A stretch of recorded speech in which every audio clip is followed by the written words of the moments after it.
ஆப்கானிஸ்தான் பாகிஸ்தான் இடையே எல்லையில் இரு நாட்டு படைகளும் கடுமையாக மோதிக்கொண்டன. இதில் இரு தரப்பிலும் உயிரிழப்புகள் ஏற்பட்டன.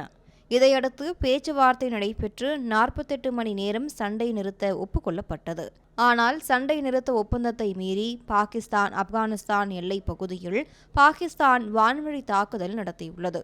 ஆப்கானிஸ்தானில் உள்ள பக்டிகா மாகாணத்தில் நடத்தப்பட்ட இந்த தாக்குதலில் 8 பேர் கொல்லப்பட்டனர். இதில் கபீர், சிப்காத்துல்லா மற்றும் ஹாரூன் ஆகிய 3 பேர் ஆப்கானிஸ்தான் கிரிக்கெட் வீரர்கள் ஆவர்.